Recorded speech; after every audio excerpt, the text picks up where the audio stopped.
Well, I did a recording with Camtasia, tried to export it, lost the entire project, so I'm going to start over again, but maybe that's good because I'll be more succinct.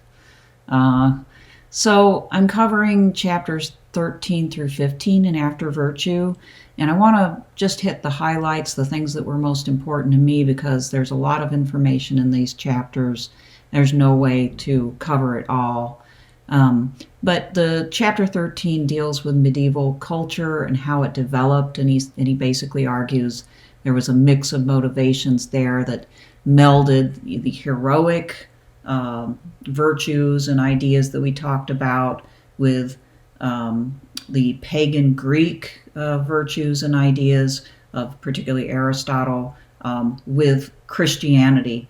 And all of those came together because all of those were present in people during the feudal era in Europe. And people ask, well, why did these Christians decide to adopt pagan views? Especially Aristotle, who was not a Christian, came long before Christianity. And MacIntyre's answer is pretty simple. They were trying to build a civilization, and to build a civilization, Christianity didn't have all of the answers of a practical nature about how to deal with political and economic issues. They were trying to literally establish order and then grow in order and in prosperity. And they looked to these pagan thinkers, and particularly Plato and Aristotle, and didn't see them as clashing, but rather giving information that their theology couldn't give them about practical matters. Aquinas, of course, said if the two clashed, if Christianity clashed with the pagan philosopher Aristotle, Christianity, of course, God would prevail in the argument. But there were a lot of areas where he didn't think that they clashed. So there was this melding that developed that created a creative tension, according to MacIntyre, between virtues and the law, secular and sacred, rural and urban. This tension where people realized that there were two different things in the mix: the practical, the political, the economic, the worldly, and then this very heavy emphasis on the otherworldly. And the two of those things in tension created a great deal of political thought that actually led to the very beginnings of liberal thought. But that's for another day. But the Christian virtues didn't always match up with the older virtues, and charity was a chief virtue. This idea of sort of universal love of others. It was in direct conflict, he says, with the pagan perspective, and its inclusion alters the conception of the good for man in a radical way. For the community in which the good is achieved has to be one of reconciliation, and that way of thinking would have been alien to Aristotle and earlier thinkers. So in medieval times, Christianity adopted the teleological way of thinking, Aristotle's way of thinking of ends and goals. In particular, for the Christian, the goal of the good life was to be the best, of spiritual life, and of course to merit heaven, basically.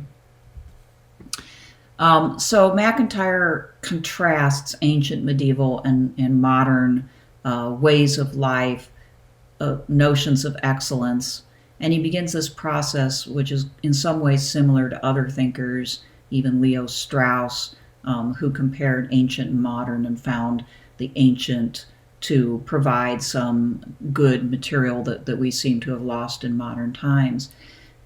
He depicts the ancient and medieval systems as aiming at a much loftier good life that ultimately would try to stretch a person beyond what they are to what they could become. For, say, Aristotle, that meant the good citizen, the contemplative man, the man who had all the virtues in abundance, some of which relied on a person to have some wealth, some power, some physical fitness, and so on and so forth. For the medieval Christian, that lofty life was the life of the saint, the life that would lead you to heaven. For modern thinkers, he depicts their aims as lower, and has becoming atomized and individualistic. The individual is examined, or basically examines themselves. Sincerity becomes important. It's kind of an empty concept in his view. A person who's sincere about their beliefs can believe just about anything. We judge them not on whether their beliefs are right or wrong, but whether they're sincere. This was part of John Locke's reasoning in some of his letters concerning toleration. Virtues, bourgeois virtues, such as peacefulness, ability to get along with one's neighbors, honesty, comportment, those kinds of things, had to do with obtaining earthly goods that were very practical and concrete, safety, prosperity, and things like that. So the modern virtues are treated by MacIntyre as pretty utilitarian. Okay. In Aristotelian and medieval conceptions, the aim of the good life was the completion or flourishing of that life. And this is something that he emphasizes quite a bit, that a good person from this perspective was somebody who the totality of their life made sense. They looked at a person as a story across time from birth to death, the way we tend to look at people maybe only when we look at their obituary. And so the practices and the virtues that were encouraged were those that would help you to live a good life across time. And so they tended to focus upon creating a character within that would allow a person to react in good times and in bad, right? To basically remain fairly steady in character. The aim in both the Aristotelian and medieval Christian cases was therefore what we would call probably integrity.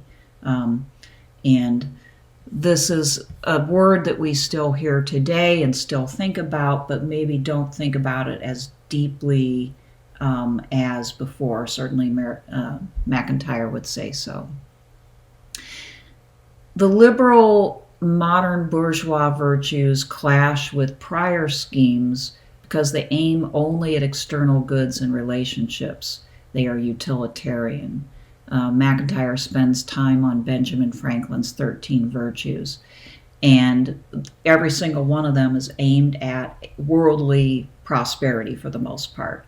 All of them could be written for the good businessman. One should be clean. One should be well spoken. Don't offend people. Honesty is important because it's good for business. If you're not honest, people will figure it out and not do business with you. Certainly, if you haven't taken a bath in a while, probably you're not going to do a quick business. MacIntyre obviously thinks that these are lower because those types of bourgeois virtues don't stretch you and call you upward to something greater and better than you are. And he argues that utilitarian aims necessarily clash with the priority for internal integrity, because if integrity ever gets in the way of success, since worldly success is prioritized, internal integrity will break down. It's only being practiced for the sake of obtaining this good. Okay, so then he turns to, I think this is chapter 15, this idea of being embedded in a narrative and a tradition. He differentiates himself from Edmund Burke in this respect. He says, Burke was a sort of traditional conservative, but Burke really just more or less said, we need to either go back, or actually more accurately, we need to kind of respect what we have and be very loath to leave it, because we don't know what's going to happen if we do jettison it like the French revolutionaries did. MacIntyre is thinking of something quite a bit deeper than that, and I think he wants us to see where we are right now fully as within or embedded within a narrative or a tradition. Now, it may not be a good tradition, at this point. It might not be a good narrative, but the modern person, he says, tends to live in this existentialist kind of fantasy world where we are all empty vessels that we ourselves and or some programmatic social engineering thing can fill us with identity at the moment. We can make ourselves and we can invent ourselves. We want to feel that we're completely free to be whatever we want or whatever a collective decides that we want to be. But actually, he says there's no getting away from the fact that just as before, we are indeed our life story, that we are embedded within the narrative of our entire life, where we were born, who our parents were, what the economy is like. All of these things matter, the jobs that we do. That's our story. And a lot of these things are defined for us ahead of time. You can't choose what country you're born into, the time you're born into, your particular gender, race, etc. And we don't like it. We very much don't like it. We feel constrained by it. But he's basically saying, nevertheless, that's true. So we cannot rationally ignore our history, even though we kind of emotionally do. We still sum up our lives at certain points, although we try to avoid that. That's why sometimes it only happens at your funeral, when the obituary after you're dead and you can't appreciate it, right? Kind of narrates what you did throughout your life, and people are called upon to ask, was it a consistent life? Was it a good life? What did it mean? Okay. He also argues that until we know not only someone's context and history, but also within that, their beliefs and intentions, we can't explain their actions. So it's not good enough just to look at somebody's behavior and try to control that, which is the typical, I think, modern liberal, as in classical liberal or neoliberal type of responses. Let's control behavior through law and law enforcement. We have to ask, what motivates a person? Because a behavior can be motivated by many things, but getting to what motivates people is getting to their values, to what they think is right. So we won't know someone, we won't know ourselves until we've figured that out. He says, I am forever what I have been at any time for others, and I may at any time be called upon to answer for it, no matter how changed I may be now. Again, we tell ourselves that we can reinvent ourselves and that we become almost another person. I think maybe at an emotional level, that's what people feel. But what you find is that what you did earlier in your life does come back to haunt you. Maybe that's a scary way to say it. People will hold you to account if they know you, if you haven't moved far away. They will hold you to account for what you did 10, 20, 30 years ago. And that becomes a part of your record, whether you like it or not. And also it conditions what you think now. In fact, if you've changed your mind and changed your way of life a lot, it is in contrast to the way you lived before and your contemplation of that. Okay, so living within bounds means fully fathoming that in many ways your life is constrained by your own personal story, by the story of your people, your place, your time, etc. And once fully knowing that, you are then able to operate within that context with, I guess I would say, more agency than if you were living in a fantasy world where you were the sole source of meaning for yourself. Now, he says, thinking in terms of telos gives our lives meaning, but also puts at the forefront what constrains us. We want to, again, live with this idea that we are at the 0 point, as Slavoj Žižek would say, and therefore we can make ourselves whatever we want to be. But that way of thinking, MacIntyre says, can lead to an aimlessness and even a depression, because we are relatively unequipped to answer on our own who am I and what am I for? And so without an answer, or just the answer of whatever you want to be, there's a tendency to despair.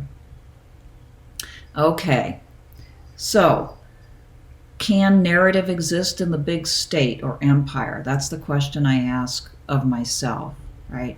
I am persuaded to a great extent that people are better off if they understand their bounds. And I'll give you an example from the book. This kind of sums up how MacIntyre thinks and how he's different from, say, a Burkean conservative or a contemporary conservative.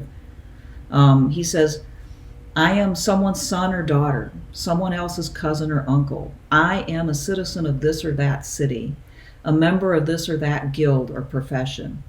I belong to this clan, that tribe, this nation. Hence, what is good for me has to be the good for one who inhabits those roles. As such, I inherit from the past of my family, my city, my tribe, my nation, a variety of debts, inheritances, rights, rightful expectations, I should say, and obligations. These constitute the given of my life, my moral starting point. This, in part, is what gives my life its own moral particularity. From the standpoint of individualism, I am what I myself choose to be. I can always, if I wish to, put in question what are taken to be merely contingent social features of my existence. I may biologically be my father's son, but I cannot be held responsible for what he did unless I choose, implicitly or explicitly, to assume such responsibility. I may legally be a citizen of a certain country, but I cannot be held responsible for what my country does or has done unless I choose implicitly or explicitly to assume such responsibility. Such individualism is expressed by those modern Americans who deny any responsibility for the effects of slavery upon Black Americans, saying, I never owned any slaves. And he goes on to talk about the young German who believes that he has no responsibility for what the Nazis did because he wasn't born then. And there are many of those types of examples. And his point is not that you're as guilty as the people who did those things, or even that guilt has a whole lot to do with it, but responsibility does. In other words, when one says, I like sprang up from the ground like a mushroom, brand new, no past, no heritage, no tradition, I can say I am not responsible. It really means I am not really a part of this people. And this is the liberal way of thinking about political institutions, right? I'm not really a part of this, or I'm just buying into it for the benefits. But as far as responsibility for what people did in the past in my country, I have no responsibility.